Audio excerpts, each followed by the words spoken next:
রাসূল সাল্লাল্লাহু আলাইহি সাল্লাম ইরশাদ করেছেন, তোমাদের মধ্যে সে ব্যক্তি সর্বোত্তম যে কুরআন শিখে এবং অন্যকে শিক্ষা দেয়। সহিহ হাদিস। হ্যালো এভরিওয়ান, আসসালামু আলাইকুম। মিরানাস ওয়ার্ল্ড থেকে আপনাদের মাঝে আরও একবার নতুন একটা ভিডিও নিয়ে হাজির হলাম। আমি মিরানা ঢাকা থেকে বলছি। আই হোপ আপনারা সবাই আল্লাহর রহমতে ভালো আছেন। আমিও পরিবার পরিজন নিয়ে আলহামদুলিল্লাহ ভালো আছি। প্রতিদিন সকালে রুটি পরোটা খেতে আর ভালো লাগছিল না, তাই আজকে একটু খিচুড়ি তৈরি করতেছি। আমার কাছে বুনা খিচুড়ি খেতে অনেক বেশি ভালো লাগে, তাই আজকে যে বুনা খিচুড়ি তৈরি করতেছি। আর আমি কিছুটা মুড়ির মোয়া তৈরি করব। আমার প্রিয় আপুরা যারা ভিডিওটা শুরু করেছেন, প্লিজ একটা লাইক দিয়ে দিবেন। লাইক দিয়ে ভিডিও দেখা শুরু করবেন এবং মিনিমাম ওয়াচ টাইমটুকু দিবেন। আসলে ফুল ওয়াচ করা লাগবে না, মিনিমাম ওয়াচ টাইম বলতে এই যে 60% ওয়াচ টাইম অন্তত পক্ষে দিবেন। এতে করে আপনার জন্য ভালো হবে, আমার জন্য ভালো। এটা কিন্তু আমাদের সবার করা উচিত, কারণ একটা ভিডিও তৈরি করতে খুবই কষ্ট হয়, আমরা সবাই জানি। আমি সব আপুদের বিশ্বাস করি, সব আপুরাই বলে এই যে ফুল ওয়াচ করেছি। যেটাই বলুক, আসলে বড় কমেন্ট করা লাগবে না, ছোট একটা কমেন্ট করলে হয়ে যাবে। সব আপুরাই কিন্তু আমার কাছে সমান, অনেক প্রিয়। সবার জন্য মন থেকে অনেক অনেক দোয়া রইল। আল্লাহ সবাইকে সফলতা দান করুন, আমিন। এখানে দেখেন খিচুড়ি তৈরি করেছে, আর এই যে মুড়ির মোয়া তৈরি করেছি। আমার ছোট মেয়ে মুড়ির মোয়া খেতে ভীষণ পছন্দ করে, তাই খিচুড়ি করার পরে ঝটপট মুড়ির মোয়া তৈরি করেছি। পরে উনি এখানে দেখেন ছোট মাছ, এই যে পালং শাক, তারপরে ধনিয়া পাতা, কাঁচামরিচ, আরও কয়েক রকমের সবজি এনেছেন। তো আমি এখানে বসে বসে এই যে সবগুলো বেছে নিচ্ছি, কেটে নিচ্ছি, আর আপনাদের সঙ্গে কিছুটা গল্প করব। আশা করছি আপনারা আমার সাথেই থাকবেন। আমার অনেক অনেক প্রিয় আপু আছেন যারা অনেক কষ্ট করে বড় বড় কমেন্ট করেন, তাদের কাছে আমি খুবই কৃতজ্ঞ। আর যারা ছোট কমেন্ট করেন তারাও কিন্তু আমার কাছে অনেক বেশি প্রিয়। আসলে ছোট বড় কমেন্ট করা বড় কথা না, ভিডিও দেখাটাই হচ্ছে বড় কথা। আমি সব আপুদের বিশ্বাস করি, আপনারা ছোট কমেন্ট করলেও কিচ্ছু হবে না, শুধুমাত্র একটু ক্লু দিবেন ভিডিও দেখতেছেন এটা করলেও হবে। আমি সবাইকে বিশ্বাস করি, কারণ বিশ্বাসে মেলায় বস্তু, তর্কে বহুদূর। তর্ক করে কখনো কেউ জিততে পারে না, বিশ্বাস করে কিন্তু একদিন সফলতা অর্জন করতে পারে এবং জিততে পারে, আমি তাই মনে করি। আপনাদের সবার কাছে আমি অনেক অনেক কৃতজ্ঞ, আপনারা আমাকে এত দূর পর্যন্ত নিয়ে এসেছেন। আমার ফ্যামিলিতে আমার বাবার বাড়ির ফ্যামিলি এবং আমার হাজব্যান্ডের ফ্যামিলি, দুই পরিবারের কেউই কিন্তু এই যে আমি যে ভিডিও করি এগুলা কেউই জানে না। আমি যে আগে একটা চ্যানেল করেছিলাম ওইটা সম্পর্কে আমার বাবার বাড়ির সবাইকে বলেছিলাম, কিন্তু হিতে বিপরীত হয়েছে, সবাই আমাকে ভুল বুঝেছিল। তাই এই চ্যানেলটা আমি লুকিয়ে করেছি এবং এই চ্যানেলের ভিডিওগুলো আমি লুকিয়ে দিই। সবাই মনে করে আমি আর ভিডিও দিই না, যেহেতু আগের চ্যানেলে আমি আর ভিডিও এখন আপলোড করি না, তাই এই চ্যানেলের কথা কেউই জানে না এখনো পর্যন্ত। তো আপনাদের জন্য তো আমি এতটা পথ এসেছি। যাদের ফ্যামিলিতে কেউ সাপোর্ট করার লোক নেই এবং একটা ভিউ পর্যন্ত হয় না, তো আমার যেগুলো ভিউ হয় সবগুলোই তো আমার প্রিয় আপুদের, ভাইয়াদের, আপনাদের জন্যই এসেছি এবং আপনারাই আমাকে এত দূর পর্যন্ত নিয়ে এসেছেন। আর আপনাদেরকেই তো আমি আমার আপনজন মনে করি, আমার পরিবারের আপনারা সবাই। কারণ আমার পরিবারের কেউই কিন্তু আমার এই যে ভিডিও সম্পর্কে জানে না, আর কি দেখবে কিভাবে করে। আগেরটা যখন বলছি সবাই আমাকে খুবই খারাপ ভেবেছিল, তাই এখন আর বলি না এটা সম্পর্কে। দিন একটা ভিডিওতে আমার এক আপু উনি ভয়েস দেন না, লিখেছেন লুকিয়ে লুকিয়ে ভিডিও করে আপলোড করে আত্মীয় স্বজনের ভয়ে। আহারে কত কষ্ট হচ্ছে, তাহলে আমার মতোই তো।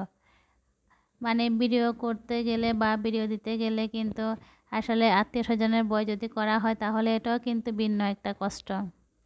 যারা সবাইকে বলেছেন আত্মীয় স্বজনকে বলে এই ভিডিওটা আপলোড করেন, তাদের মনে একটা প্রশান্তি জাগে। আর আমরা যারা পরিবারকে না বলে ভিডিও দিই, আত্মীয় স্বজনকে আর কি লুকিয়ে ঝুঁকিয়ে ভিডিও দিই, এটা কিন্তু আসলে একটা কষ্ট থেকেই যায়। আমার মতো আমি জানি আরও অনেক আপুই আছেন পরিবারকে না জানিয়ে, পরিবার বলতে আত্মীয় স্বজন শ্বশুর বাড়ির আত্মীয় স্বজন, বাবার বাড়ির আত্মীয় স্বজনকে না জানিয়ে যারা আমার মতো ভিডিও আপলোড করেন, তাদের মাঝে কিন্তু বড় একটা কষ্ট থেকেই যায়। আমি নিজেই কিন্তু এর ভুক্তভোগী। যাই হোক, আসলে আমরা এখানে এই ইউটিউব প্ল্যাটফর্মে এসেছি যদি কিছু একটা করতে পারি সেই আশাতেই সবাই এসেছি। আমরা মেয়েরা কিন্তু একটা কিছু করতে পারি, এটার জন্যই কিন্তু এসেছি। যদি কখনো সফল হই তাহলে অবশ্যই কিন্তু এই সফলতা আপনাদের জন্যই হবে। অনেক কথাই বলে ফেললাম, আসলে বলতে গেলে কিন্তু অনেক কিছু চলে আসে। যাই হোক, আপনারা সবাই প্লিজ ক্ষমা ও সুন্দর দৃষ্টিতে দেখবেন আর এই বোনটার পাশেই থাকবেন। এখানে দেখেন আসলে অনেক কথাই বলে ফেলতেছি, বলার ফাঁকে কিন্তু এখানে ডাল দিয়ে, চিংড়ি মাছ দিয়ে এই যে পালং শাক রান্না করেছি। পালং শাকে কোনো পানি দিইনি, তারপরও অনেক পানি জলটা বের হয়ে গিয়েছে। তারপর আমি বাগার দিয়ে দিলাম মসুর ডাল, চিংড়ি মাছ দিয়ে পালং শাক রান্না করে তারপরে বাগার দিলে এটা খেতে দুর্দান্ত হয়। আরেক পাশে দেখেন এই যে ছোটো মাছ রান্না করতেছি, যে মলা মাছ বলা হয়, এটা একটা আলু কুচি করে দিয়ে তারপর রান্না করতেছি ঝাল ঝাল করে। যেহেতু এই যে দুপুরবেলা এখানে রান্না করতে গেলে আমার জানালা দিয়ে, কিচেনের জানালা দিয়ে কিন্তু অনেক রোদ আসে, তাই আলুটাও কিন্তু এই যে চুলাতে পড়ে, এই জন্য কিন্তু পারফেক্ট কালারটা আসে না। আর আমি রান্না করতে করতে সব সময় দেখেন চুলাটা ক্লিন করে ফেলি, তাহলে কিন্তু অনেক ভালো লাগে। না হলে যদি রান্না করা হয়ে যায় তারপরে করে মনে হয় অনেক কাজ রয়ে গিয়েছে, কেমন জানি মনে হয়। তাই ঝটপট তখনই রান্না করতে করতে চুলাটা ক্লিন করে ফেলি। আর এর মাঝে তো হাতটাও কিন্তু মাঝে মাঝে পুড়িয়ে ফেলি, যেহেতু দুই চুলায় আগুন জ্বলে রান্না হয় আর আমি এদিকে চুলা মুছে নিই, তাই তো আগুন লাগবেই, হাত পুড়বেই, এটাই স্বাভাবিক। ছোটো মাছ কিন্তু আমার কাছে অনেক ভালো লাগে। আর যেহেতু আমার একটু ক্যালসিয়ামের ঘাটতি আছে, আসলে আমার পিঠের মেরুদণ্ডের 3টা চিকন হাড় কিছুটা অংশ ক্ষয় আছে, তাই ডক্টরে বলেছে বেশি করে ডিম খেতে আর এই যে ছোটো মাছ খেতে। প্রায় সময় কিন্তু ছোটো মাছটা খাওয়া হয়, জানি না কেন এমন হয়েছে আমার। সবাই আমার জন্য দোয়া করবেন, আল্লাহ যেন আমার মেয়েদের ভাগ্যে আমাকে সুস্থ রাখে। যখন মাছটা হয়ে গিয়েছে এখন এর মধ্যে আমি বেশি করে ধনিয়া পাতা দিয়ে দিচ্ছি। শীতকালীন ধনিয়া পাতা কিন্তু অন্যরকম একটা ফ্লেভার, এবং শীতের সময় ধনিয়া পাতাগুলো কিন্তু সস্তা হয়, তাই বেশি করে দিয়ে দিলাম।